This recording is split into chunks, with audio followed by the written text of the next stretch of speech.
Assalamualaikum warahmatullahi wabarakatuh. Bismillahirrahmanirrahim. Alhamdulillah wa ala alihi wa ashabihi.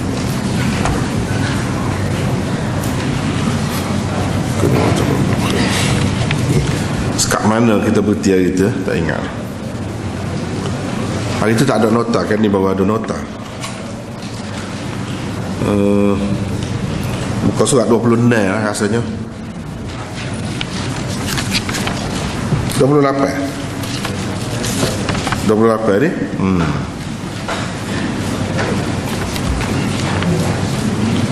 Dia bermula daripada muka surat 27. Satu. InsyaAllah ada nota kan. Kau tak cukup. Muka surat 27 bawah sekali. Senarai surah-surah yang diturunkan di peringkat pertama kenabian. Ini ada kaitan dengan carta di atas tu. Kena ambil kira carta di atas. Peringkat pertama maksudnya kita tengok situ lah. Muka surat 27 bermula dari masa baginda sallallahu alaihi wasallam dilantik menjadi nabi hingga tahun ketiga kenabian. Terlebih dahulu rasanya nak ingatkan semua kalau boleh, tapi ada Quran ke tidak cukup ke tidak dalam masjid ni. Kalau boleh ada Quran masing-masing. Dan seterusnya akan datang. Kalau ada kau ni tak pernah ada dalam ni kan. Ada Quran dalam ni pada pakar tu je. Kalau tidak, bagi Quran mana ada. Sebab kita akan tengok ayat mana senang. Berkenaan tu. Boleh nak pergi cepat pun boleh pakai ayat-ayat gitu lah. Tapi ramai juga baru belajar kan. Jadi kalau tengok tu sebab insya-Allah saya akan suruh baca ayat berkenaan tu. Sekat ni maksudnya. Sekat ni.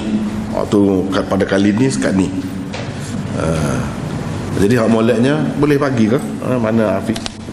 Siapa? Kalau boleh pagi Quran. Dan semula akan datang kalau boleh bawa Quran hak sekali dengan terjemahan kau molek. Kalau ada dalam ni senang, ada dalam ni.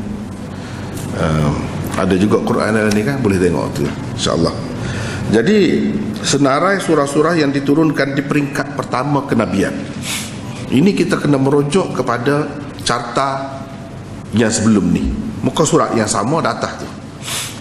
Peringkat pertama maksudnya bermula dari masa baginda sallallahu alaihi wasallam dilantik menjadi nabi hingga tahun ketiga kenabian.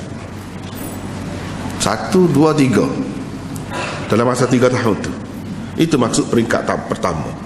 Ada surah yang diturunkan di peringkat pertama dalam masa 3 tahun tu. Setengah tu je lah. Kita boleh royak je.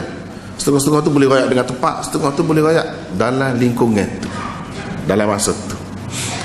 Jadi di peringkat ini bentuk dakwah Rasulullah sallallahu alaihi wasallam berlangsung secara sulit.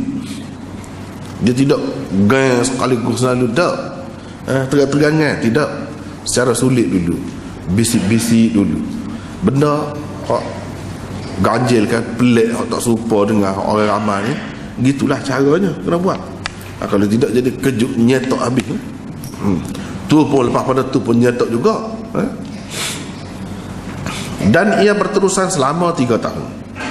Dalam masa ini 13 surah diturunkan kepada baginda sallallahu alaihi wasallam. Dalam masa 3 tahun atau peringkat pertama ni sebanyak 13 surah diturunkan kepada Rasulullah sallallahu alaihi wasallam. Jadi ni kita nak senarai lah. Hak kata 13 tu, peringkat pertama tu hak mana dan sebanyak mana hak turun tu. Itu penting kena tahu. Barulah kemudiannya kita akan berasa jelira. Bila baca Quran tu jelira, dekat kita dengan Quran. Jadi senarai surah-surah yang diturunkan di peringkat pertama kenabian. Ini senarai. Wahyu pertama bermula dengan turunnya 5 ayat daripada surah Al-Alaq. Turunnya ialah pada bulan Ramadan. Itu kena tahu. Dalam masa 3 tahun pertama itu turun sebanyak 13 surah. Dalam bracket, tidak semesti selengkapnya. Hak kata 13 surah ni tak semesti surah yang lengkap, tapi ada juga yang lengkap. Tu nanti kita dalam senaran bawah tu. Dalam senaran bawah tu.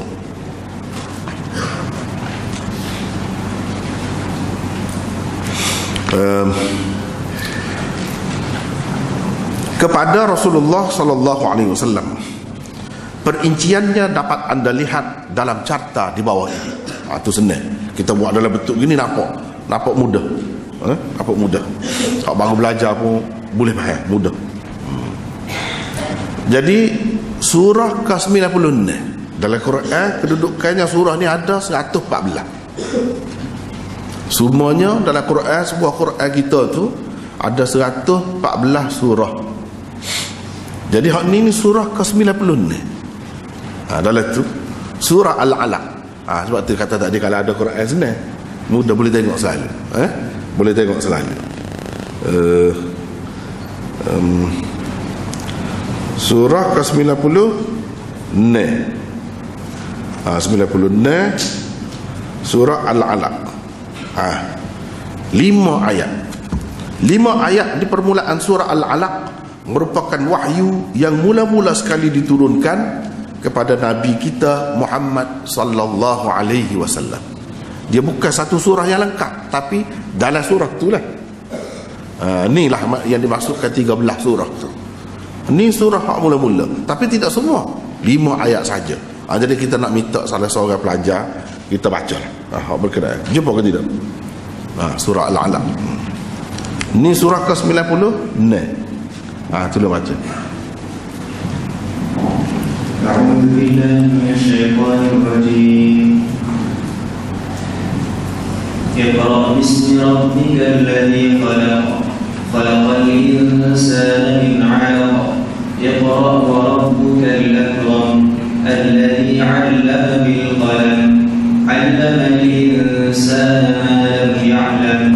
Sekata ni hak mula-mula tu, sekata duduk dalam surah mana? Surah ke-96.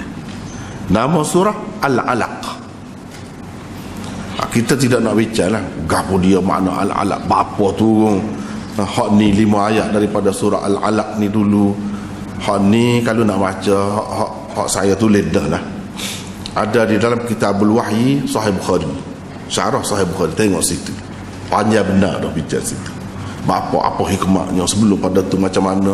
Jadi kita kena gabungkan Quran dengan hadis, baru dapat tu kan. Dalam peristiwa tu di mana tunya. Lepas tu sebelum pada tu nak boleh tubik.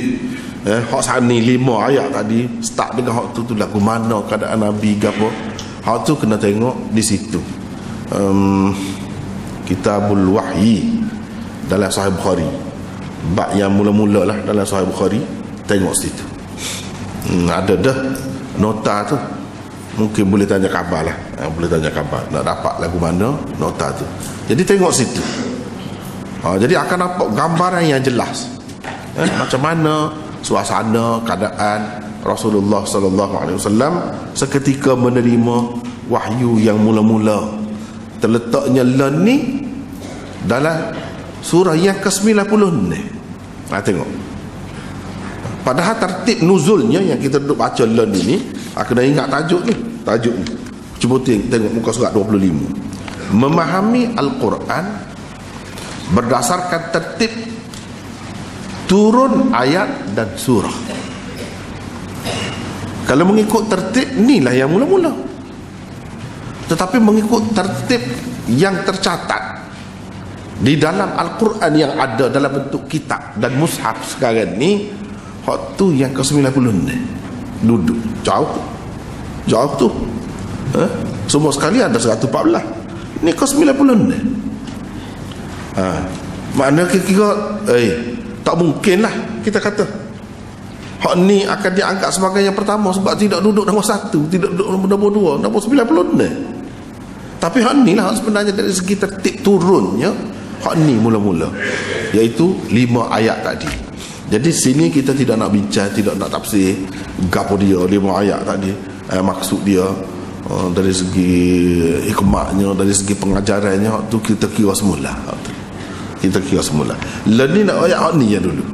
Hak ni je dulu.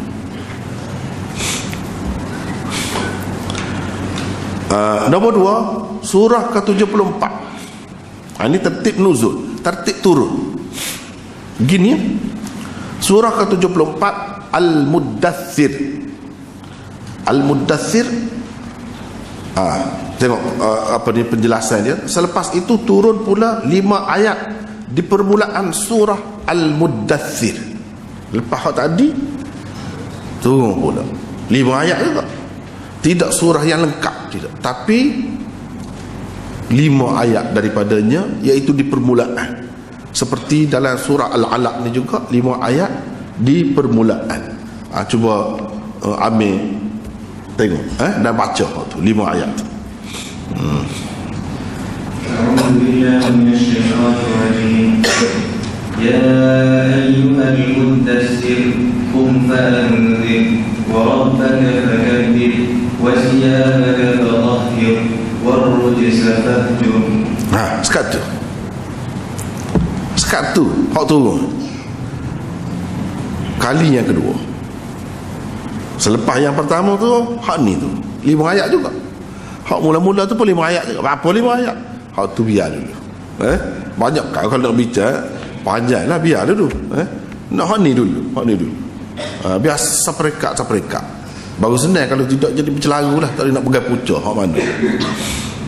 5 ayat.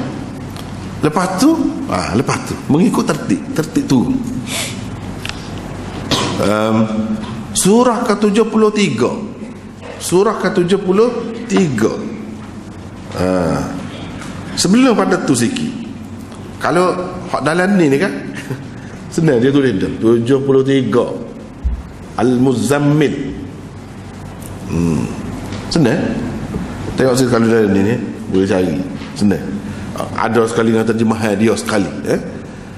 Jadi akan datang tak apalah, malam ni kita pasal itu tak ayat, tak tinggal no ayat. Molek ada Quran dan terjemahan. Sekali lalu boleh tengok sekali. Kalau tidak, paling tidak pun ada Quran sajalah. Ada Quran saja boleh kita tengok sendiri mana berkenaan tu. Jadi hak sanilah. Al-Muzammil 8 ayat 8 ayat. Saat ni baca sekat mana? Hak 5 tu sebelum tu. Ni sampai 8. Saat ni baca mana? Ada lagi 33 tak lagi. Al-Muddathir tadi. Ni yang ketiga. Surah yang ke-73 Al-Muzammil. 8 ayat di permulaannya diturunkan. Cuba tengok. Hak sebelum pada tu. Surah sebelum pada tu. A'udzubillahi minasyaitonir rajim. Ya ayyuhal muzammil qumil layla illa qalila nisfahu aw inqus minhu qalila aw zid 'alayhi wa rattilil qur'ana tartila. Inna sanulqi 'alayka qawlan thaqila. Inna nashi'atal layli hiya ashaddu wat'an wa aqwamu qila. Inna laka fin nahari sabahan tawila. Wadhkur isma rabbika wa tabattal ilayhi tabtila. Tu 8 ayat yang dimaksudkan di permulaan surah Al-Muzammil. Ni nombor 3 turun. Dia tidak turun habis. Satu surah lengkap tu. Ada juga tu. Itu nanti kita tengok kemudian. Hak ni di permulaan. Kebanyakannya hak 3 ni mula-mula ni di permulaan surah tu, kedudukannya, tempat letaknya. Kemudian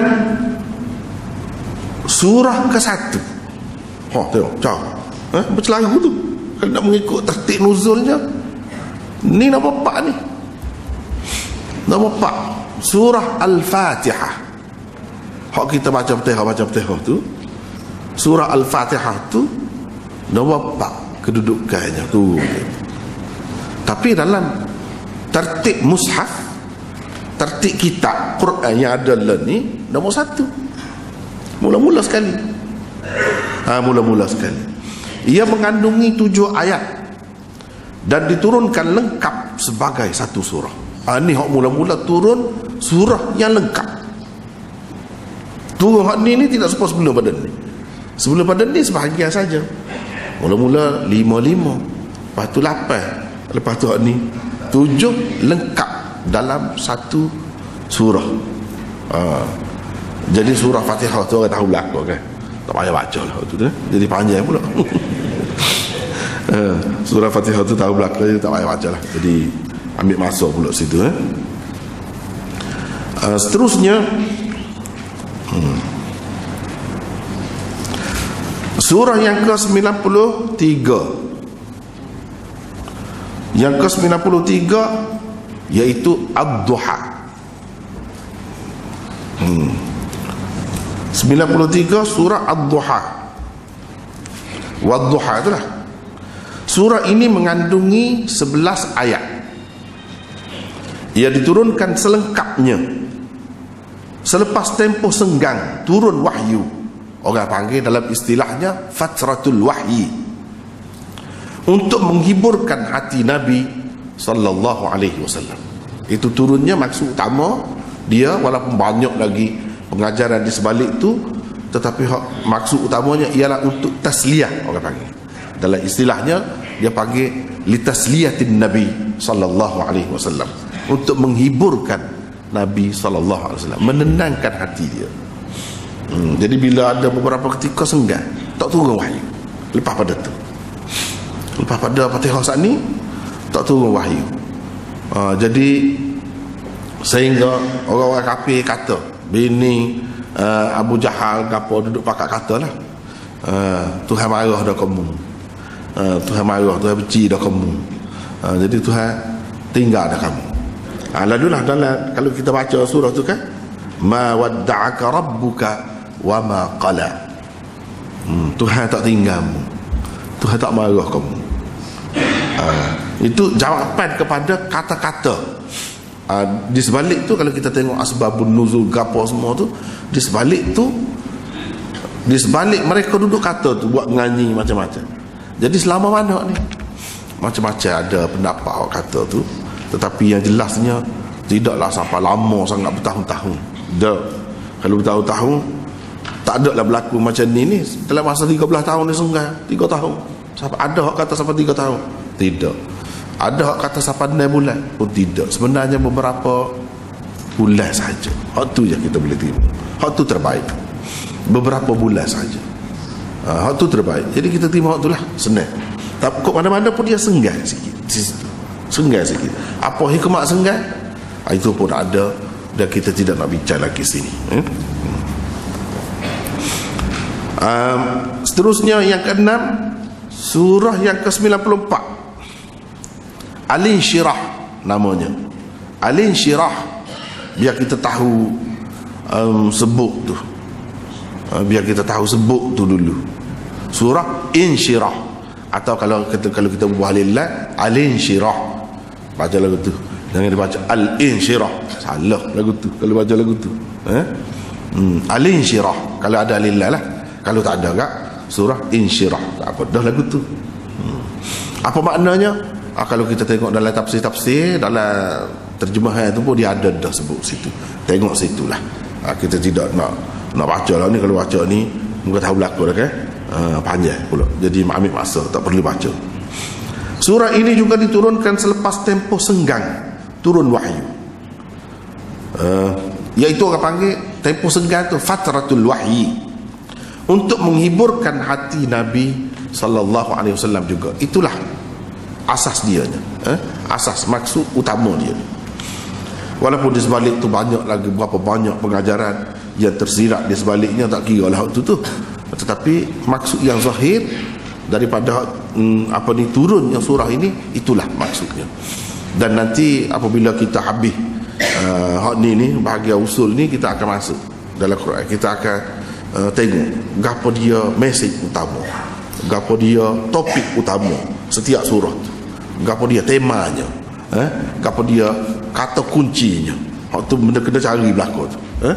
Benda-benda tu insya-Allah kita akan buat dalam bentuk carta macam ni lah, dalam bentuk rajah, supaya mudah nampak.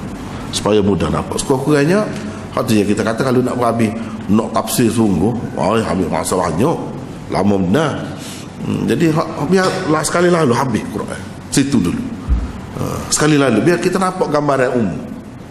Dan biar ada dalam simpanan masing-masing ni sekurang-kurangnya hak sudah dicapai oleh ulama kita tentang maksud setiap surah dan kaitan antara surah dengan satu surah yang lain.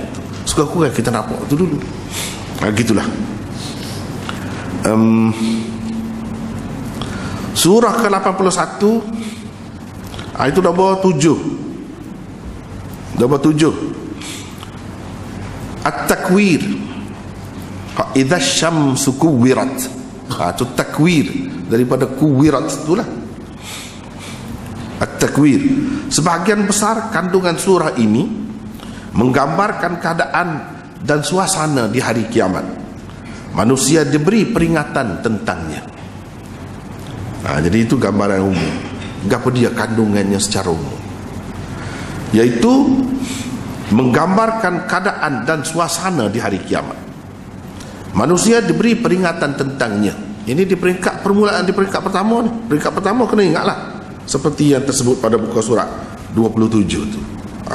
Dalam masa berapa lama keadaan Nabi dakwah tu dalam keadaan sulit, senyap-senyap, bukan secara terbuka lagi, dalam masa 3 tahun.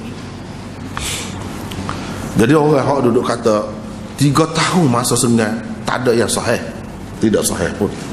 Dan kalau masa 3 tahun bermaknanya 10 tahun je lah waktu Quran di Mekah, tidak 13 tahun lah. Yang sebenarnya tidaklah sampai selama tu, tak tepat tu, dan tidak sahih pun riwayat itu. Yang lebih tepatnya hanya beberapa bulan, sebulan 2 gitu je, sebulan 2 gitu je.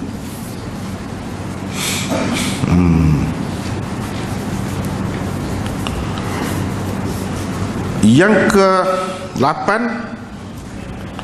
surah yang dalam tertib surahnya ada dalam Quran itu surah ke-82, tapi dari segi tertib turunnya yang ke-8. Al-Infitar. Al-Infitar. Idza as-samaa'u fatarat. Itu infitar. Start dengan itu. Surah ini juga menggambarkan perihal hari kiamat. Manusia diberi peringatan lagi tentangnya. Surah yang ke-97, surah Al-Qadr. Surah Al-Qadr, surah yang ke-97. Kalau dari segi tertibnya nombor 9. Dah ni satu surah lengkap turun. Ni kita nak minta Amir baca. Surah Al-Qadr.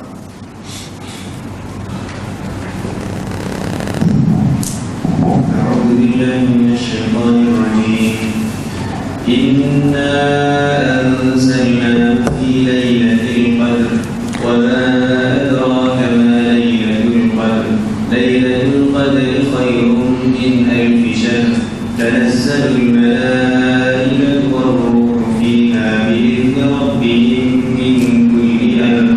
سلام هي حتى مطلع الفجر. Itulah yang dimaksudkan dengan surah Qadr. Inna anzalnahu fi lailatul qadri. Lailatul qadri, malam qadar. Cuba di sini kita bicara sikitlah. Bicara sikitlah. Malam qadar itu apa makna? Qadar ni takdir lah, takdir. Qadr. Inna khalaqna kulla syai'in biqadar. Qadar pun kata qadr pun ada juga dalam Quran sebut qadr dengan dal mati, ada juga yang dengan dal tu baris di atas. Kedua-duanya memberi makna yang sama. Nasib, takdir, malam yang menentukan nasib manusia, takdir manusia.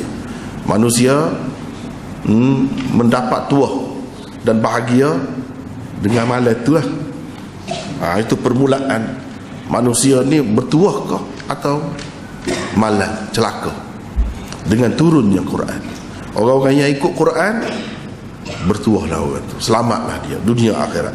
Dan orang-orang yang tidak ikut Quran, celakalah dia, malanglah dia, dan rugilah dia dunia akhirat. Yang menentukan nasib manusia sebenarnya ialah Quran itu. Itu nak ayatnya. Malam penentuan nasib manusia. Dalam Quran disebutkan malam qadar ni malam apa? Inna anzalnahu fi lailatul qadri. Kalau kita baca, kita semua tahu kan, malam qadar ni bulan puasa, tengah malam, bukan siang, tengah malam. Malam tu dalam ayat saat ni yang kita baca saat ni pun, lailatul qadri khairum min alfi syahr, lebih baik daripada 1000 bulan. Satu malam tu lebih baik daripada 1000 bulan. Jadi hak ni malam ni duduk mana? Malam ni malam lagu mana? Dalam ayat yang lain, inna anzalnahu fi lailatin mubarakah, sesungguhnya kami turunkannya. Nya tu Quran lah. Serupa juga sini, inna anzalnahu, hu tu makna Quran lah. Kami sesungguhnya menurunkannya. Nya tu Quran pada malam yang diberkati. Ada dalam surah yang lain.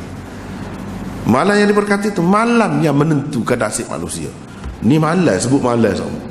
Bulan ke apa? Tengok ayat lain pula. Syahrul Ramadan alladhi unzila fihi al-Quran. Bulan Ramadan di mana Al-Quran itu diturunkan dalam bulan Ramadan. Sungguh tu malam. Hak kata di Gua Hira, gapo mari, gapo ajar ni malam. Hak mula-mula tu, hak mula-mula saat ni kita baca saat ni 5 ayat di permulaan surah Al-Alaq tu bermula pada waktu malam di bulan puasa. Semuanya ada dalam Quran. Dan Al-Quran itu saling mentafsirkan satu sama lain. Nampak ada kaitan. Ada kaitan. Dalam ayat ini tidak ayat bulan ke apa. Malaikat turun tu. Turun tu bertubi-tubi turun tu. Berbondong-bondong turun tu buat apa? Merayakan kebesaran malam itu. Dan malam itu, kalau kebetulan kita ni, oleh kerana kita umat Muhammad ni pendek umurnya. Pendek umurnya. Itu kenyataannya. Nak boleh cari hak 100 lebih pun jaga-jaga. Lah ni jaga-jaga benda. Ada pun tak sepenuh molek dah lah. Tak suka lah hidup pun. Sebab apa? Sakit macam-macam dah ada. Hak umumnya sekitar tu lah. Sekitar hak umur Nabi tu. Umur Nabi tu. Awal sikit, lewat sikit, sekitar tu je umum manusia ni, umat Muhammad ni. Tapi Tuhan beri ke dia satu malam yang mana kalau dia beribadat situ, walaupun kita ni kurang pendek umur, Tuhan boleh beri support dengan orang dulu umur beratus-ratus tahun. Orang zaman dulu panjang-panjang umur. Kalau kita baca dalam sejarah apa, dalam Quran, dalam hadis, semua sebut orang-orang dulu umumnya panjang umur, beratus-ratus tahun. Beratus tahun, 1000 tahun pun ada. Jadi panjang benda lah umur. Kita walaupun Tuhan tak beri sepanjang tu, tapi Tuhan gantikan dengan malam qadar. Jadi malam tu dirayakan, diraikan. Kalau kita kan sempena lah, sempena gapo, sempena kelahiran, sempena sesuatu kejadian yang besar, kemerdekaan, hari kemerdekaan, meriah lah pada hari itu. Meriah pada hari itu. Dan diberi kelebihan. Apa kelebihannya? Iaitu kalau orang yang buat beribadat, bukan buat maksiat, bukan berhibur dah, buat ibadat. Luahlah ibadat tu, gapo-gapo pun, dalam bentuk apa pun. Tapi malam, bukan tengah hari. Setengah-setengah orang kita tak malam kan. Dia kata apa? Tak boleh beri garai kat orang tengah malam, apa kata dia. Padahalnya tak ada langsung kaitannya waktu tu. Bahkan kalau beri malam misalnya, kita kata bulan puasa tu beri sedekah malam, lebih baik lagi daripada tengah hari. Walaupun tengah hari tu puasa. Sebab apa? Nak beri kena Lailatul Qadar tu. Lailatul Qadar tu jadi lebih tu, berganda-ganda tu malam, bukan tengah hari. Tengah hari pun boleh juga doa kebajikan, tapi malam lagi lebih lagi. Kalau kena hak tu, kita buat kebajikan tu berapa ribu ganda. Itu sebabnya. Dan apa yang jadi diraikan sangat tu, dirayakan sangat malam tu, Dan malam tu tidak tentu sebab dia berubah-ubah keadaan kan. Berubah-ubah. Sebab kita kata hari ni berapa hari bulan, kita kata hari ni berapa hari bulan. Hari ni hari apa? Hari Rabu. Sikit-sikit hari bulan. Tahun depan tidak semesti tarikh tu lah. Hari Rabu. Hari lain pula dah tarikh tu. Jadi begitulah juga keadaan malam qadar ni dia berubah dari satu tahun ke satu tahun. Tuhan saja yang tahu, dirahsiakan daripada kita supaya kita beribadat juga pada malam-malam lain. Dan Nabi SAW sudah tunjukkan kepada kita lebih dekat, iaitu 10 akhir di bulan Ramadan. Sama ada dia menunjukkan lebih banyak atau lebih dekat, lebih mudah. Dia mudah tu. Dan kalau kita malas sangat, sekurang-kurangnya biar rajinlah pada masa tu. Sebab apa? Ia menentukan nasib kita, sama ada bertuah beruntung ataupun rugi. Dah rugi sungguh kalau tak boleh terlepas, kita kena rugi lah. Padahal kita boleh dah, kalau dah nak tahu kita boleh, tentu boleh. Dia bukan masalah tak kena gapo sportikan loteri kau gapo dah. Dia mesti ada tu. Cumanya kebetulan kita nak gapo tu. Betul duk tengok TV saja kok tak boleh saja. Kalau kita doa ibadat ikut dalam bentuk apa pun, doa kebajikan boleh, mesti ada tu. Mesti boleh. Jadi kalau kita boleh nak tahu, tiap-tiap tahun bayangkan berapa kali ganda, berapa panjang umur kita sebenarnya. Dah kalau 1000 bulan, berapa puluh tahun? 10 tahun, 80, 70 tahun. Serupa lagu tu ibadat. Duduk buat sama, serupa lagu tu. Dah kalau nak tahu boleh. Situ Tuhan ganti kepada kita. Tuhan ganti kepada kita. Jadi benda ni kalau nak fikir, nak suruh mudah faham sikit lah, mudah nampak sikit gini. Walaupun Tuhan beri kepada kita di umur pendek, hidup di akhir zaman umat Muhammad, tetapi sebenarnya Tuhan beri kelebihan kepada kita lebih pada orang dulu. Hakikat je. Sebab orang dulu walaupun dia hidup 100 tahun, 200 tahun, 500 tahun, tak boleh sebab orang lain ni. Tak boleh. Dari segi mana? Kalau hak duduk negeri nu, dia tak akan makan wahrian, tak akan jumpa walaupun dia hidup 500 tahun. Dia nak mari sini ni satu masalah susah. Kita ni ada belakang di supermarket, ada belakang, jadi boleh makan segala buah ada dalam dunia. Dia nak makan buah ada di Malaysia pun tak boleh. Hidup 500 tahun. Apa kalau ambil kira hak lain-lain lagi, kelebihan lain lagi kak? Zaman itu kapek ni raja pun tak ada dalam rumah dia kapek. Kita lah ni masjid main-main ya. Raja pun tak pakai aircon, tak ada. Benda tu tak ada nak mana. Kalau dia raja sekalipun, apa kalau umur panjang dah 100 tahun pun dia tak akan merasa. Kita hidup sementara tu beri tengok kelebihan umat Muhammad. Dari segi hak dunia nampak dah. Boleh tengok tu kita orang biasa pun boleh hidup dalam aircon. Cuba tengok masjid ni aircon. Zaman dulu rumah raja, istana raja pun tak ada. Dia main kipas tu kipas heret. Kena ada tugas satu orang ataupun ada hujung kipas tu, kipas tangan tu ya lah paling tinggi raja pun. Cuma dia boleh gaji lah orang hujung kipas dia. Tak sedap juga lagu tu kan. Tak boleh lawan hak ekon kita ni boleh duduk seorang senyap ni, nak suruh hilang panas tu kena ada pula orang. Susah lah nak pecah baju, nak gapo pun susah. Tak selesa. Cuba tengok banyak perkara lah kalau kita perhati, walaupun pendek umur, rekas pun Tuhan beri, tapi Tuhan beri berkat betul. Saya nak gapo dia panduan hidup. Hak dunia ni dapat dah, orang kafir pun dapat panduan hidup untuk kita dapat kebahagiaan di dunia dan akhirat, untuk kita jadi seorang yang bertuah.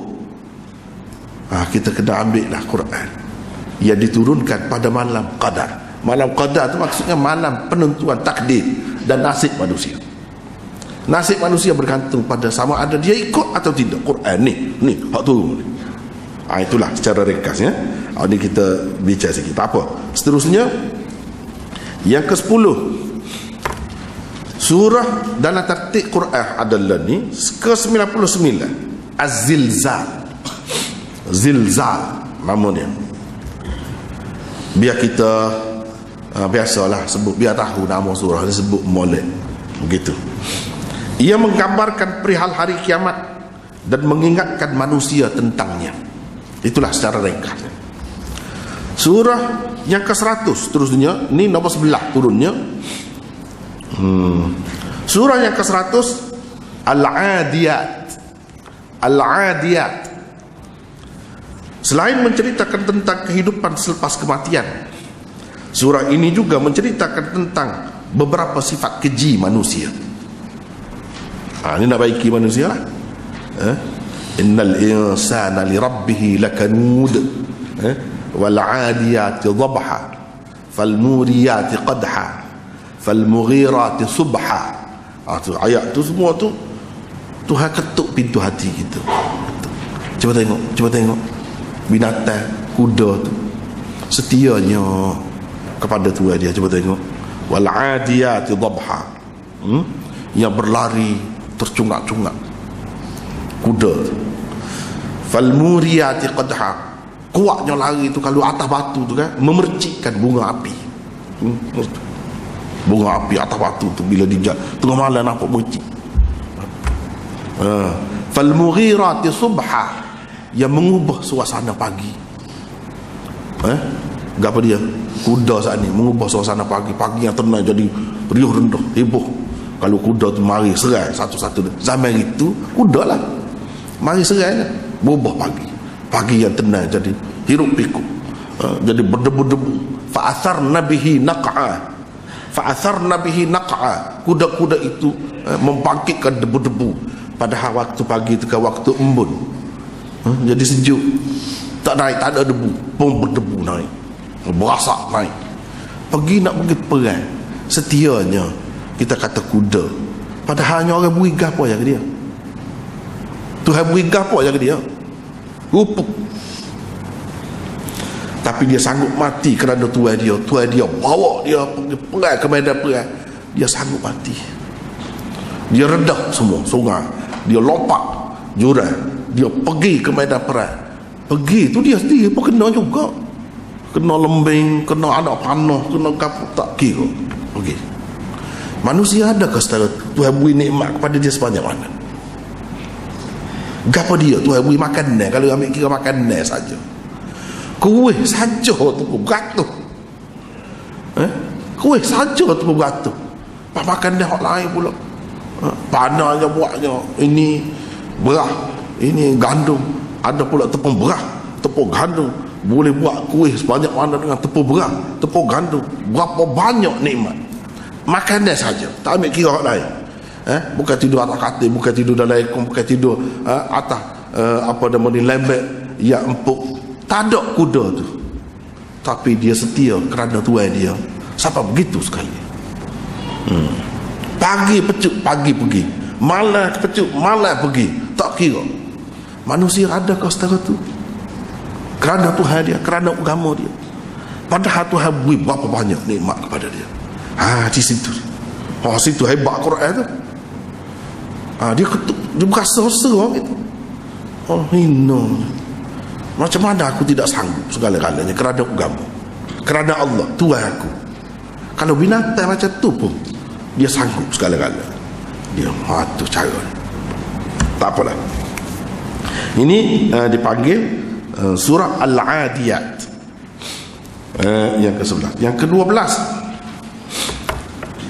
iaitu surah ke-101 dalam Quran, Al-Qari'ah. Surah ini menceritakan tentang hari kiamat dan beberapa perkara yang nyata di hari itu, hari kiamat. Dan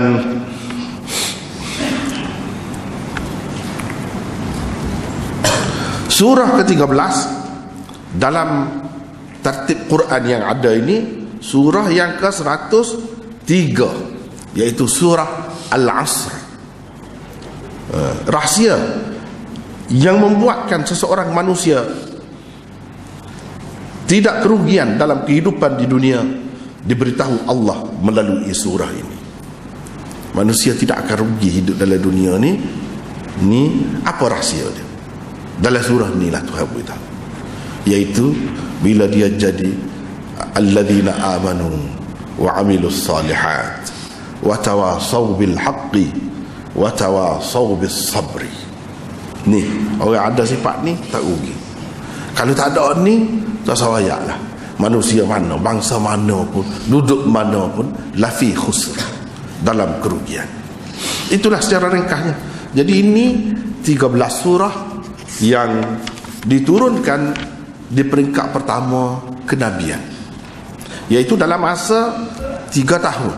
Di permulaan Nabi dilantik menjadi Nabi Rasul, dalam masa 3 tahun tu, itulah 13 surah yang diturunkan mengikut tertibnya.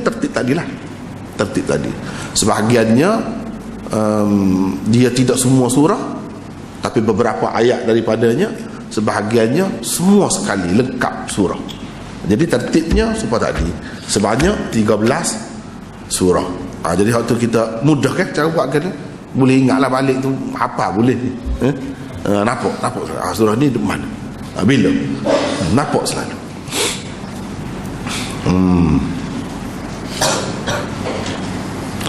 Lepas tu senarai sepatut nombor 2 ni, nombor 1 pula nombor 2 lah ni, nombor 2 di sini. Nombor 2 di sini ya. Tadi nombor 1 senarai surah-surah yang diturunkan di peringkat pertama kenabian. Ni senarai surah-surah yang diturunkan di peringkat kedua kenabian, di peringkat kedua. Jadi kita kena merujuk kepada muka surat 27 tadi. Apakah yang dimaksudkan dengan peringkat kedua, selama mana dan keadaan lagu mana? Cuba perhati muka surat 27. Peringkat kedua bermula dari tahun keempat hingga tahun kelima kenabian, 2 tahun. Peringkat kedua ni berlangsung dalam masa 2 tahun sahaja. Dalam masa 2 tahun sahaja. Ia berlangsung dalam masa 2 tahun. Dalam masa ini dakwah mula disampaikan oleh Rasulullah sallallahu alaihi wasallam kepada umum secara terbuka. Ini mula secara terbuka. Daripada tahun keempat hingga tahun kelima, peringkat kedua ni. Peringkat kedua. Dan lepas pada tu secara terbuka seterusnya lah. Secara terbuka tu bermula daripada sini lah. Dalam masa ini sebanyak 42 surah diturunkan kepada Nabi SAW. Banyak, walaupun ringkas masa 2 tahun saja, 42 surah diturunkan kepada Nabi SAW. Kita perhati, kira-kira 42 surah diturunkan di peringkat kedua ini. Jadi kira-kira itu sebab apa? Nak katakan dengan pasti, dengan tepat tu tidak, tapi berdasarkan kajian sana sini, boleh katakan sekitar itulah. Sekitar itulah, lebih kurang diturunkan di peringkat kedua ini. Di peringkat ini Nabi SAW telah berdakwah kepada umum secara terbuka. 23 surah daripadanya diturunkan selepas baginda SAW memulakan dakwah kepada umum secara terbuka. Ia bermula pada tahun keempat Hijrah bersamaan 613 Masihi. 7 daripadanya diturunkan sebelum berlakunya hijrah para sahabat ke Habsyah, dan 12 daripadanya pula diturunkan selepas hijrah mereka ke Habsyah. Jadi kita bahagi pula kepada beberapa 3 bahagian pula. Kalau ada dalam peringkat kedua ni, bahagi kepada 3 bahagian pula.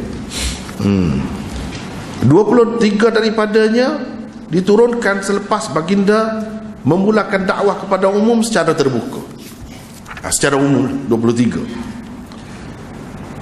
Daripada tahun keempat, 7 daripadanya diturunkan sebelum berlakunya hijrah para sahabat ke Habsyah. Sebelum sahabat hijrah ke Habsyah. Dan 12 daripadanya pula diturunkan selepas hijrah mereka ke Habsyah. Dalam masa itulah, dalam masa tahun yang keempat kelima. Dalam masa itu, bila Nabi SAW sebarkan agama ni secara terbuka, mereka kena serbu, mereka kena serang. hak mana tidak ada keluarga, hak mana daripada latar belakang yang tidak ada kedudukan dalam masyarakat, kena tindas lah, habis pada masa tu. Pada masa itulah Bilal kau siapa kau kena buat nyayang teruk benda kalau tak batu, kena duduk pada pasir panas, dan macam-macam kena buat nyayang, kena tikar, kena bunuh, kena cocok perempuan tu melalui kemaluan dia sampai kau tumbik kat mulut ni cocok. Mereka itulah sehingga Muammar bin Yasir itu, Sumayyah, nama Sumayyah, itulah yang berlaku pada masa itu. Pasal apa? Menyetok puak-puak kafir Quraisy, melenting puak-puak dia. Jadi sehingga Nabi SAW pun benarkan sahabat-sahabat tinggalkan Mekah, pergi ke lain. Pergi ke lain. Orang tak boleh terima, kita pergi ke lain. Jadi pergi ke mana? Habsyah. Nabi sendiri tak pergi, dia duduk di Mekah. Sebab apa? Orang tak sampai ke dia lagi. Sebab dia tu kedudukan dia tu kan orang penting, orang pun tak berani nak sentuh dia tak tu kali. Sebab dia keluarga dia besar, keluarga dia keluarga bangsawan, dan dia pula orang yang mulia, orang yang baik, tak ada sebab untuk nak buat nyayang tu kepada dia. Tak sampai ke peringkat tu lagi, peringkat kedua ni. Tetapi sahabat-sahabat dia kena banyak dah, kena banyak. Dia ada lagi hak besar-besar macam Uthman bin Affan, macam Abu Bakar, dia mau tak buat dia. Sebab apa? Dia orang ada kedudukan, orang yang digeruni, disegani dalam masyarakat, banyak sumbangannya kepada masyarakat. Jadi tak berani nak buat ke dia. Jadi bila begitu tidak terancam lagi dia tu sendiri. Tapi begitu pun Sayyidina Abu Bakar tak boleh tengoklah, tak ada kebebasan. Tak ada kebebasan. Sayyidina Abu Bakar sendiri pun pernah nak pergi berhijrah ke Habsyah, Nabi tak pergi. Tapi dia pernah pergi. Ada kalau kita baca dalam sirah ke apa ni, antaranya Ibnu Durunnah yang menasihati dia, tak payah pergilah, tak apa, dia jadi nak kecek dengan ketua-ketua kafir Quraisy. Macam mana orang yang sebaik Abu Bakar ni dibuat negeri, macam mana orang yang sebaik Abu Bakar dia tak boleh duduk dalam negeri dia, sedangkan dia gapo dia duk buat selama ni, dia duk tolong orang-orang susah. Bencana yang berlaku dia lah ke depannya, gapo dia tak kena dia. Akhirnya bila Ibnu Durunnah pergi kecek dengan ketua kafir Quraisy, mereka terima lah juga, tapi dengan bui syarat. Bui syarat. Jadi Sayyidina Abu Bakar jangan baca Quran dengar-dengar, takut Quran, jangan baca Quran dengar-dengar. Sayyidina Abu Bakar dia buka rumah dia buat luar je, dia semayang situ. Dia semayang situ. Bila dia semayang tu, marilah puak-puak kafir Quraisy ni, tina-tina, budak-budak mari, orang tua mari dengar pelik. Moga dia faham kan bahasa dia jerit situ. Setengah-setengah tu tak boleh lah. Jadi berasa apa dia ni, demon ni dibawa di benda molek gini mau. Jadi terpengaruh. Bila terpengaruh, marah pula lah. Dia tak boleh, dia suruh semayang dalam rumah. Tak boleh semayang luar rumah, tak boleh. Sebab apa? Kalau semayang luar rumah akan mempengaruhi orang-orang tua, akan mempengaruhi orang-orang perempuan. Orang perempuan kan hati lembut, mudah dia nak tersentuh perasaan dia. Jadi Sayyidina Abu Bakar pun sedih lah pula bila dihalal tu, tak boleh nak buat gitu. Tak boleh. Itu bendanya. Sayyidina Abu Bakar lah orang yang mula-mula sekali dalam sejarah ni buat masjid. Situlah masjid mula-mula sekali, masjid sebelum pergi ke Madinah lagi. Rumah dia tu dua tu dia buat masjid. Tapi lepas pada tu tak boleh lah, kafir Quraisy tak boleh juga. Jadi terpaksa semayang dalam rumah. Sampai 100 kali tekanan kafir Quraisy pada masa tu. Jadi 7 daripadanya diturunkan sebelum berlaku hijrah. Hijrah tu antara tahun 4-5 kenabian, bukan hijrah ni. Hijrah ke Habsyah, bukan hijrah ke Madinah. Hijrah ke Habsyah ni 2 kali berlakunya dan tidak melibatkan Nabi SAW. Ia berlaku pada masa itulah, antara tahun ke-4 ke-5 kenabian, bukan hijrah ke Madinah tu. Tak ada lagi tahun hijrah tu, tak ada lagi. Dan 12 daripadanya pula diturunkan selepas hijrah mereka ke Habsyah. Jadi sebahagian sahabatnya bila pergi ke Habsyah tu tak dapatlah ayat tu. Nabi SAW terus menerima ayat-ayat suci daripada Allah SWT dalam masa itu, iaitu sebanyak 12 surah. semasa sebahagian pada sahabat tu pergi ke Habsyah. Itulah ceritanya. Perincian 23 surah yang diturunkan, ini kita bagi 3 kan? Kita bagi 3, peringkat kedua tu bagi 3. Perincian 23 surah yang diturunkan selepas baginda sallallahu alaihi wasallam memulakan dakwah kepada umum secara terbuka dapat anda lihat di dalam carta berikut. Ni iaitu surah yang ke-112 Al-Ikhlas. Qul huwallahu ahad tu lah. Masa tu melalui surah ini Nabi sallallahu alaihi wasallam diperintah supaya menyampaikan akidah dan konsep tauhiduz zat. Tuhan. Tuhan ini tidak banyak. Saja Tuhan. Pengesaan zat Allah Subhanahu wa taala. Itu intisari surah tu. Dalam segala-gala. Ini surah Al-Ikhlas. Surah Qul huwallahu ahad tu.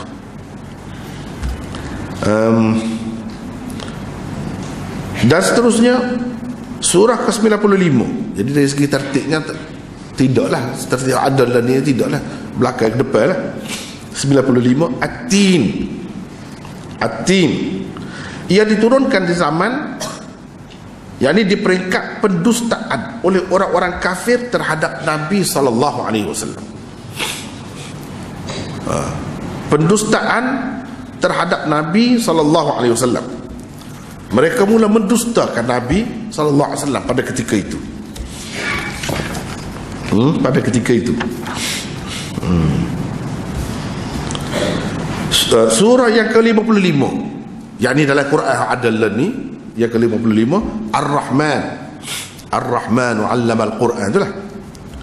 Ia diturunkan di zaman atau di peringkat pendustaan oleh orang-orang kafir terhadap Nabi sallallahu alaihi wasallam. Sebab tu diulang, fa bi ayyi ala'i rabbikuma tukadziban, kamu berdua mendustakannya. Siapa dia? Jin dan manusia. Nak dustakan nikmat Tuhan hak mana? Gapo dia hak tak kena. Jadi sudah ada peringkat pendustaan. Surah ke-77 Al-Mursalat. Ia juga diturunkan di zaman atau di peringkat pendustaan oleh orang-orang kafir terhadap Nabi sallallahu alaihi wasallam. Ini kalau kita baca di dalam surah tu kan, dia ada lafaz-lafaz yang menunjukkan takdzib. Orang panggil pendustaan. Dia ada unsur-unsur macam tu. Ini apa ni? Surah Al-Mursalat 77. Surah ke-75 Al-Qiyamah. Peringatan daripada Allah agar tidak diikuti pimpinan yang menolak kewujudan hari akhirat, hari kiamat. Dalam itu secara halus Al-Quran mengajar manusia supaya menolak pimpinan atau ketua atau pemerintah yang menolak hari kemudian, tak percaya kepada hari akhirat. Bermaknanya secara tidak langsung, secara halus dia nak pusing orang jangan patuh, jangan ikut ketua kafir Quraisy secara halus, tapi apa pun dia serodah, tapi tidak nyata. Jadi yang menolak hari kiamat itu siapa? Hari akhirat. Tentu sekali dalam konteks Nabi SAW dengan sahabat-sahabat dia dulu, iaitu orang-orang kafir Quraisy, pemimpin Quraisy. Hak itulah hak tak terima hari kemudiannya, hari akhirat. Jadi hak ini ada di dalam surah ke-75 Al-Qiyamah. Surah ke-76 Ad-Dahr atau Al-Insan. Nanti akan datang kita akan sebut satu-satu surah tu, kadang-kadang ada nama banyak. Surah sama. Surah sebenarnya hak tula je, tapi nama dia tu ada berbeza berdasarkan riwayat-riwayat yang ada daripada Nabi sallallahu alaihi wasallam atau berdasarkan kandungan dia tu. Kandungan surah tu. Misalnya ad-dahr, al-ata 'alal insani hinum min ad-dahr. Ad-dahr. Al-insan, hal ata 'alal insan. Insan. Itu. Dia ada perkataan-perkataan itu. Di samping kalau ada pula hadis-hadis yang menguatkannya, lagilah kuatlah. Misalnya Nabi baca, dalam hadis ada sebut dah, Nabi baca surah ni, dia sebut. Lagi jelaslah nama tu daripada Nabi SAW sendiri. Kadang-kadang Nabi sebut beberapa nama, padahal benda yang sama, surah yang sama. Jalan yang benar telah pun diberikan oleh Allah kepada manusia dan jin, maka mereka tidak patut lagi mengkufurinya. Inna hadainahu sabil imma syakiran wa imma kafura. Sabil, Tuhan tunjuk jalan. Adalah itu. Ini kata kunci dia. Nanti akan datang kita akan bincangkan apa yang dimaksudkan kata kunci di dalam setiap surah. Benda tu perlu diberi perhatian. Apa dia benda utama, mesej utama dalam setiap surah. Hak tu akan datanglah nanti habis surah, habis ni usul ni. Jadi sekurang-kurangnya di sini sebut dalam tu ada sebut as-sabil.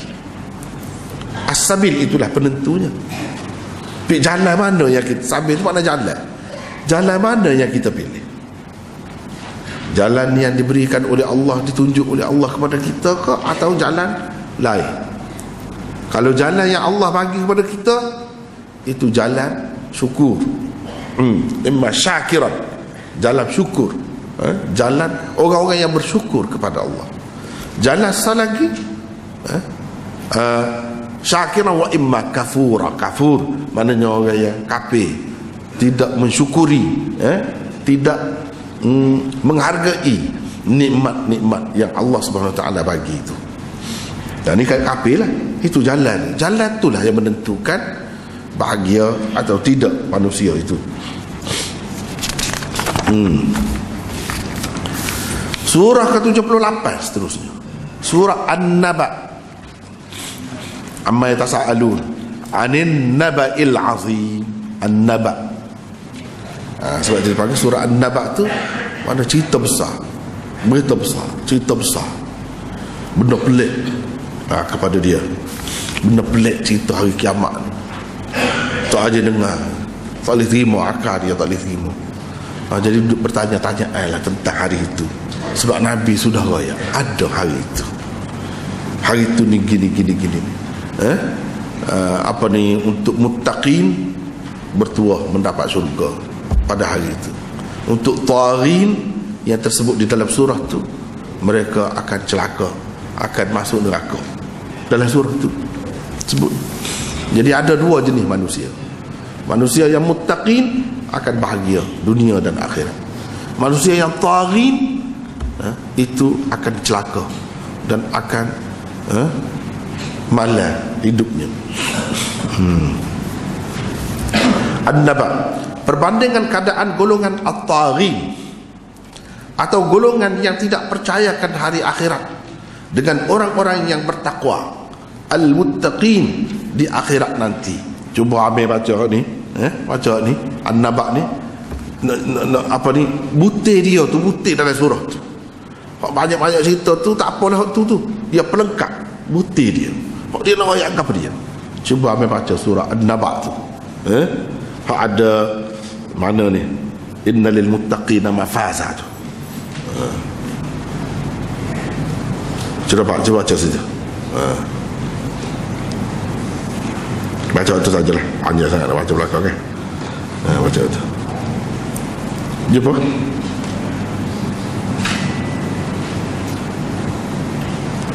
Cuba baca inna jahannama kanat mirsad. Situ Ustaz. Ayat yang ke 21. 21 start situ. Baca. An-Naba. Seterusnya baca. Baca. Lepas tu innal muttaqina mafazan hadaiqa wa a'naba. dan seterusnya. Coba baca. أعوذ بالله من الشيطان الرجيم إن جهنم كانت مرصادا للطاغين مآبا. Jadi hak sebut tadi kan, taghin. Manusia ni ada dua jenis. Satu taghin, iaitu orang-orang yang melampaui batas. Itu taghin. Tuhan sebut itu dulu. Lepas tu dia akibat dia. Lepas tu dia sebut pula innalil muttaqina. Yang kedua, golongan yang kedua, manusia jenis kedua. Hak tu asal. Terus baca. لابثين فيها أحقابا لا يذوقون فيها بردا ولا شرابا إلا حميما وغساقا جزاء وفاقا إنهم كانوا لا يرجون حسابا وكذبوا بآياتنا كذابا وكل شيء أحصيناه كتابا فذوقوا فلن نزيدكم إلا عذابا Start sini hak golongan yang kedua.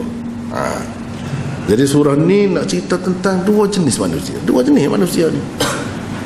Akhirat saya akibat dia ni dua jenis. Baca.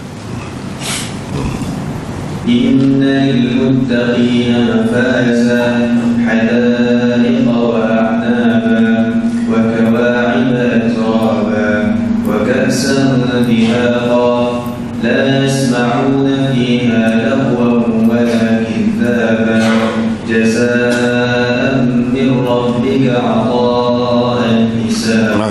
Sekali. Jadi ini balasan kepada orang-orang yang al-muttaqin, orang-orang yang jaga peraturan, ketetapan Allah Subhanahu Wa Taala semasa hidup di dunia. Yang ni orang-orang yang hidup beragama. At-taghin tadi orang yang melampaui batas, yang tidak terikat, tidak hidup berpandukan agama. Balasannya sebab tadi, tengoklah. Jadi itu semua kan. Sebab tu kata kalau boleh semula akan datang ni bawa Quran, ada terjemahan masing-masing. Senang boleh tengok saya. Sini sampai sini, sini sampai sini. Nampak selalu. Apa dia sebenarnya dalam surah ni hak dia nak ayat. Hak ni dua golongan manusia. Hak lain-lain tu dia pelengkap saja. Nak menarik perhatian, nak suruh mikir. Tu ya. Hak sebenarnya nak ayat dua ni dalam surah ni. Seterusnya surah yang ke-79 An-Nazi'at. Kandungan dianya perbandingan di antara orang-orang yang menjalani kehidupan dunia dengan penuh kesedaran dan keyakinan tentang akan adanya hari kiamat dan hari pembalasan, dan orang-orang yang tidak mempercayainya, di samping menjalani kehidupan dunia dengan melampaui batas hukum Tuhan. Itu kesimpulan dalam surah An-Nazi'at, surah yang ke-79, turunnya di peringkat kedua kenabian Nabi SAW, antara tahun 4 tahun 5. Situ biar ingat ni sebanyak ni antara tahun tu lah, sekitar tu lah. Benda hak nak ayat dalam ni kan tu. Surah yang ke-83 Al-Mutaffifin. Wailul lil mutaffifin.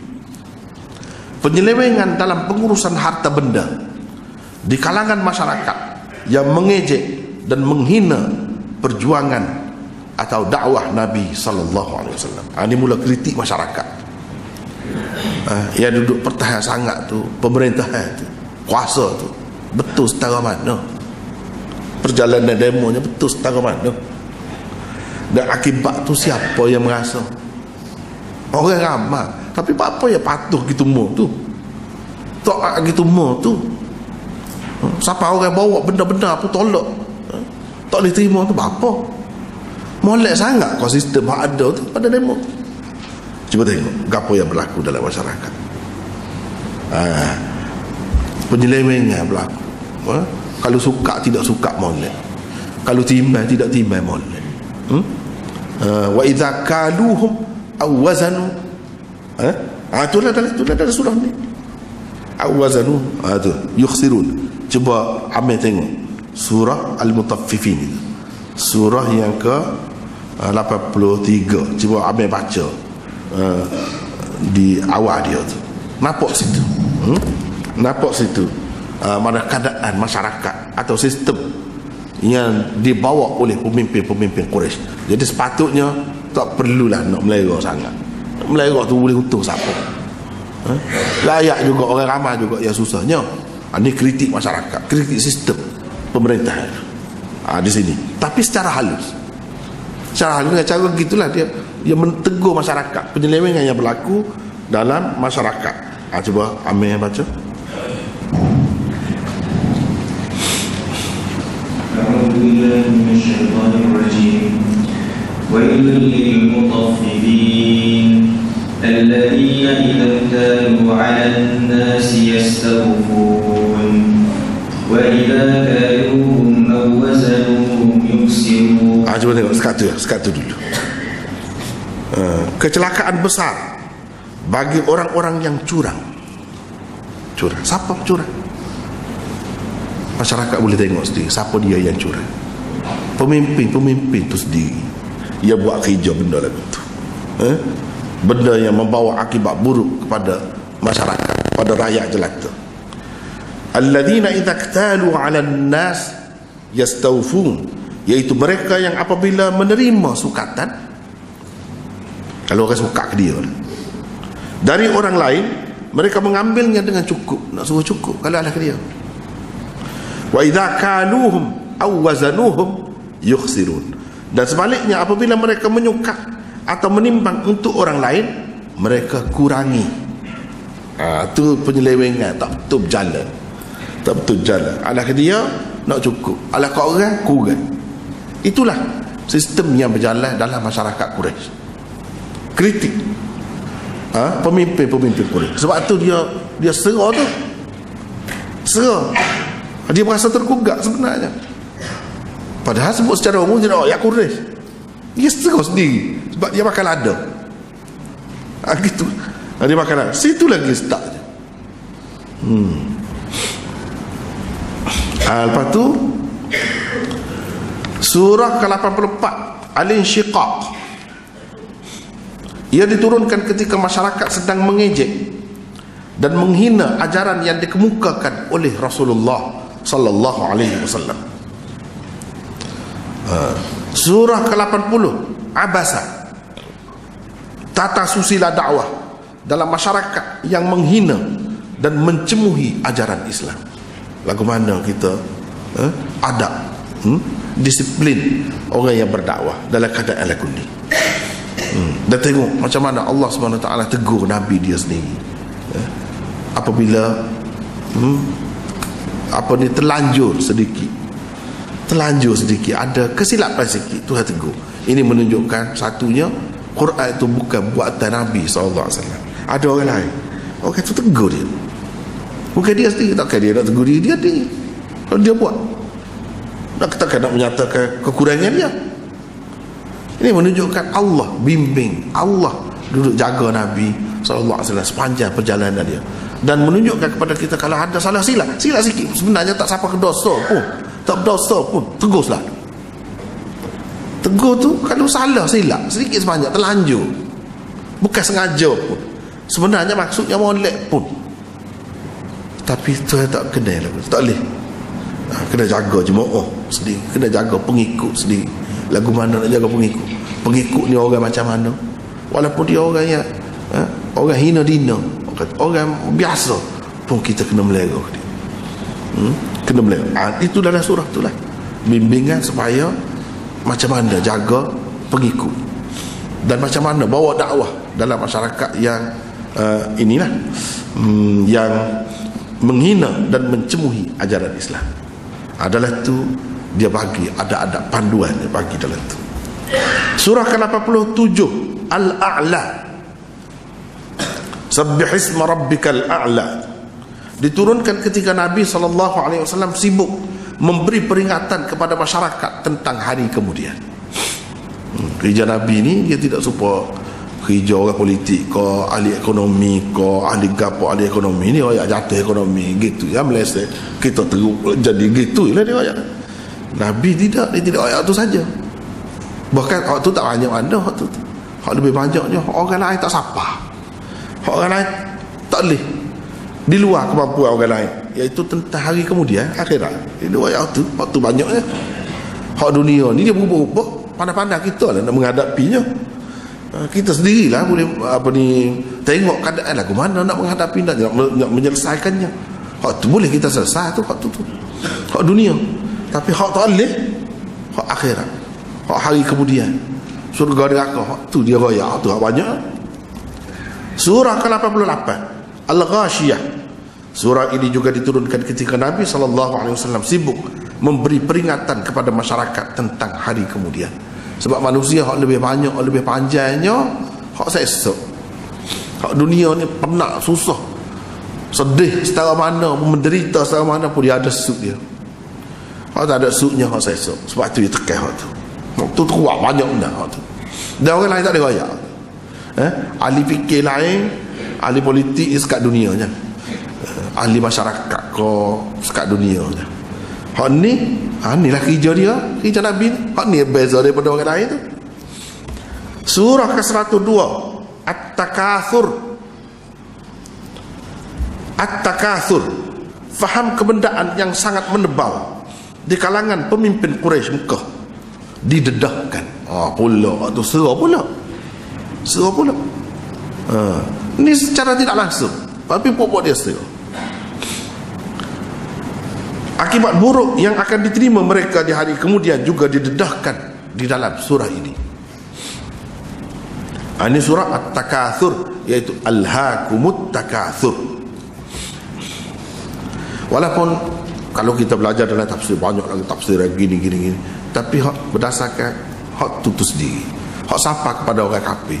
Tak apa sebab nuzul tu guna kepada kita kemudian ni, hak masa tu hak dengar surah ni, hak serah siapa dia, hak serah je kafir Quraisy je, pembesar dia adalah hak duduk menimbulkan, melonggokkan harta benda dia, tak habis-habis, duduk memeras masyarakat, duduk isak darah masyarakat. Demon ni pemimpin-pemimpin ni hak tak betul. Jadi Nabi SAW hari nak ubah hak tu. Sebab Islam ni nak ubah dunia dan akhirat, nak suruh selamat dunia dan akhirat. Nak selamat dunia lah ke mana? Tukar pimpinan tu, kena tukar. Sebab tu kalau kita perhatikan dalam surah Al-Baqarah hak mula-mula sekali, apa dia sebenarnya mesej utama? Mesej utama. Kalau dalam istilah Maulana Hamiduddin Farahi, dia kata amu tiang seri dia. Dalam istilah ulama-ulama di Pakistan ke apa, dia sebut ulama tafsir sana, dia panggil markazi mazmun. Markazi mazmun, mana perkara pokok yang utama dituntut di dalam surah tu. Apa dia permintaan surah tu? Jadi dia jawab, tukar pemimpin. Tukar pemimpin. Kalau kita perhati dah memang akan rapat tu, tapi kena ikut cara kita dah baru rapat. Kalau tidak tak rapat, nanti akan datang rapat dah bila kita bicara tu. Kok mana yang kata tukar pemimpin? Tukar pemimpin. Sebab tu Quran ni dia kitab revolusi sebenarnya, tapi orang tak rapat. Kitab yang mengubah masyarakat, mengubah sistem pemerintahan, ubah berlaku, tapi orang tak rapat. Sebab tu jadi orang tidak haram. Kalau orang nampak Tuhan ni, kita mula-mula sekali dia haram dalam dunia. Sebab tu orang kafir, orang sebenar, orang bijak, dia takut ni. Walaupun zahir dia nampak gitu je. Sebab orang mengajar tu dia tidak hola kau tu tidak tunjuk kau tu. Kalau tunjuk kau tu nampak lagi. Apa dia sebenarnya? Dia nak mengubah dunia. Itu ajaran Quran. Mengubah pemimpin. Itu akan datanglah, kita akan sebut. Akan apa insya-Allah? Duduk mana? Ya ayat mana duduk yang menyebabkan hak ni kita panggil mesej utama Allah Subhanahu Wa Taala melalui surah tu. Dia kena berubah hidup, ubah.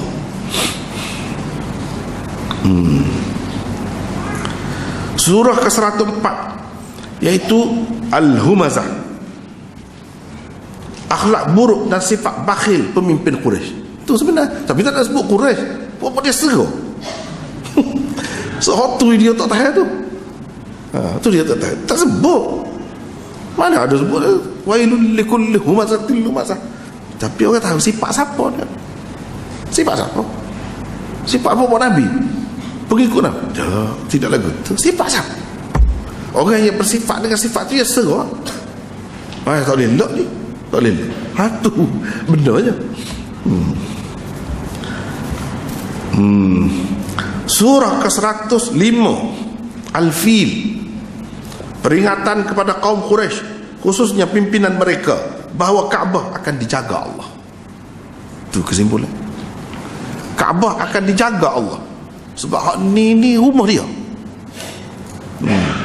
Jadi demo ambil buat punah rosak Kaabah.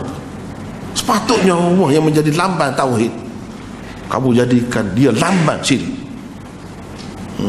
Kamu telah jadikan dia lambang syirik. Sudah sampai masanya kamu kena berunding. Tu halus dia tu. Sebab tu dia mahu terserah. Peringatan kepada kaum Quraisy, khususnya pimpinan mereka, bahawa Kaabah akan dijaga Allah. Macam mana caranya? Tahun ke-8 Hijrah baru berlaku, baru menjadi kenyataan.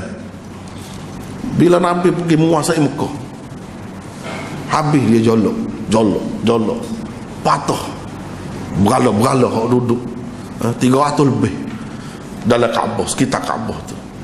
Rumah yang asalnya menjadi lambang ajaran tauhid, diasaskan oleh pembawa ajaran tauhid, tiba-tiba jadi gambaran syirik, menggambarkan syirik. Mana boleh. Itulah perjuangan Rasulullah sallallahu alaihi wasallam. Ini menjadi kenyataan pada tahun yang ke-8 Hijrah. Lama Nabi pun lama, bukan senang. Surah ke-106 Quraisy, perintah kepada pimpinan Quraisy agar menyembah ampunya rumah Allah. Tak seduk kau aku lain. Mu duduk berasa bangga, mulia, orang mulia akan kamu dengan sebab kononnya kamu penjaga Kaabah, penjaga Baitullah. Falyabudu rabb hadzal bait. Kalau lagu tu suka, sembahlah Tuhan tu. Paksa tu. Apa duduk buat syirik pula situ? Itu kritik terhadap pemimpin Quraisy. Surah ke-107 Al-Ma'un, pendedahan akibat yang akan menimpa pimpinan Quraisy kerana mendustakan hari akhirat. Hari akhirat maknanya dia Quraisy zaman bila-bila pun orang yang bawa Islam, dia kena lawan dia terancam. Tak kira siapa, bila, mana, dia kena gitu. Kalau tidak, tak ikut cara Nabi, dia kena hak tak betul tu terancam. Dan gugat waktu siapa dia jatuh. Surah yang ke-108 Al-Kautsar, ramalan kebinasaan yang akan dialami pimpinan Quraisy. Itu asalnya dalam kaitan, sebab ini dia kait dengan tertib nuzul kan. Masa nuzul tu latar belakang dia pada masa tu dia ada kait demo tu segalanya. Jadi kita cuba nak merasai apa yang dirasai, apa yang dialami oleh mereka itu, peringkat demi peringkat, sesuai dengan perjalanan hidup Rasulullah sallallahu alaihi wasallam. Surah yang ke-109 Al-Kafirun, bicara terus terang dengan pimpinan Quraisy. Surah ke-111 Al-Masad, ramalan kebinasaan yang akan dialami pimpinan tertinggi Quraisy dan isterinya. Itu dia pimpinan dan isterinya dua sekali. Jadi di sini kalau kita tengok dulu pernah ada macam tu. Abu Lahab itulah, wa mra'atu, Abu Lahab wa mra'atu. Ini pemimpin. Ini ancaman kepada dia.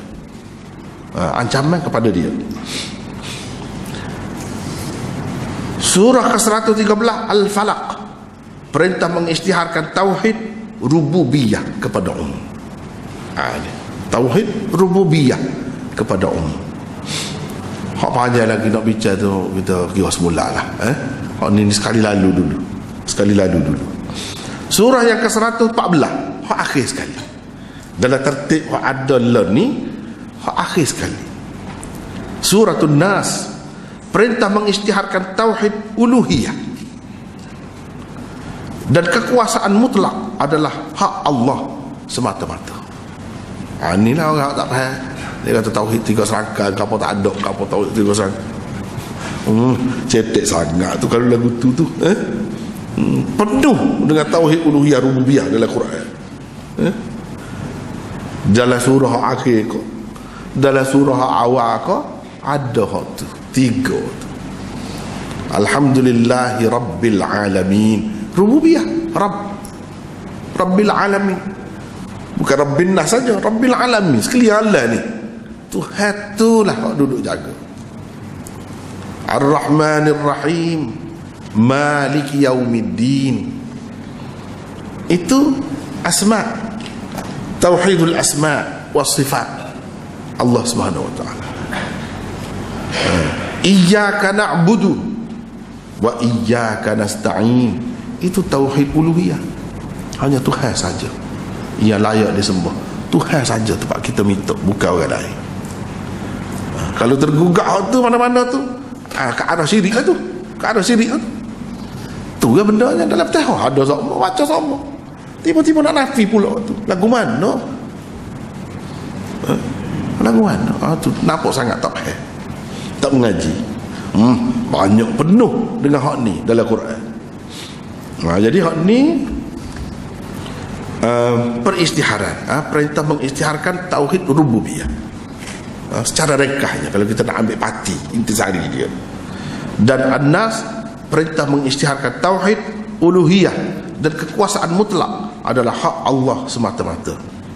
Habis di situ, lepas tu peringatan di peringkat Nabi SAW didustakan, turun surah Al-Falaq dan ayat-ayat yang berbaki daripada surah Al-Muddathir dan Al-Muzammil.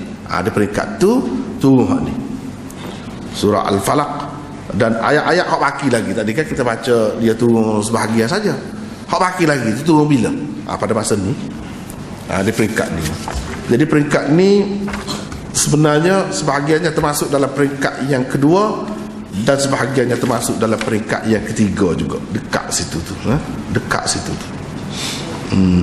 Itu kita akan sambung kemudian lah. Jadi untuk malam ni hanya setakat itulah dulu. Wallahu a'lam.